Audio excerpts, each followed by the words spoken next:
ধানের শীষের এই নির্বাচনী জনসভার আগামী 12 তারিখে যার কাছে বিএনপির চেয়ারম্যান জনাব তারেক রহমান ধানের শীষ তুলে দিয়েছেন, বিএনপির সম্মানিত ভাইস চেয়ারম্যান জনাব নুরুল ইসলাম মনির সাহেব, উপস্থিত নেতৃবৃন্দ, উপস্থিত আগত মুরব্বীরা, সহযোদ্ধারা, সবাইকে জাতীয়তাবাদী ছাত্রদল কেন্দ্রীয় সংসদের পক্ষ থেকে ধন্যবাদ এবং কৃতজ্ঞতা জানাচ্ছি।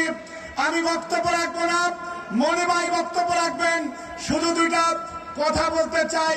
পবিত্র কোরআনে যে 6666 খানা আয়াত, এর কোন একটা আয়াত যদি আমরা না মানি তাহলে কি পরিপূর্ণ মুসলমান হতে পারবো?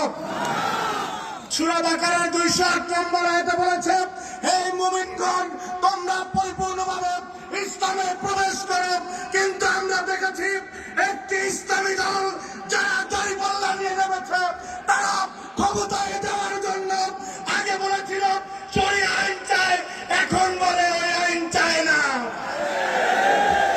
কোরআনের সাথে সাংঘর্ষিক কথা বলে, পর্দা দিয়ে এক এক সময় এক এক কথা বলে। আজকে বাংলাদেশে ইসলামের জন্য যারা 2013 সালের 5ই মে রক্ত দিয়েছে, হেফাজতে ইসলামের আমির আল্লামা শাহ মোহাম্মদ মহিবুল্লাহ বাবুনগরী বলেছেন, জামাতের সাথে ইসলামের কোন সম্পর্ক নাই। সুতরাং জামাতের ইসলাম মদিনার ইসলাম না, এই ইসলাম মওদুদির ইসলাম। এই ইসলামের সাথে মুসলমানের কোন সম্পর্ক নেই। এই হলো বক্তব্য। সুতরাং 12 তারিখের মার্কা ধানের শীষ মার্কা। আরেকটা কথা বলে বক্তব্য শেষ করছি। নুরুল ইসলাম মনি ভাই, নুরুল ইসলাম মনি ভাই এমপি হবে ইনশাল্লাহ, কিন্তু একটা বক্তব্য আছে। মনি ভাইকে যদি বড় ব্যবধানে আমরা জিতিয়ে না দিতে পারি, বড় মন্ত্রী কিন্তু পাবো না। এই জন্য ইনশাল্লাহ শতভাগ তারেক রহমান প্রধানমন্ত্রী হবে, নুরুল ইসলাম মনি মন্ত্রী হবে ইনশাল্লাহ।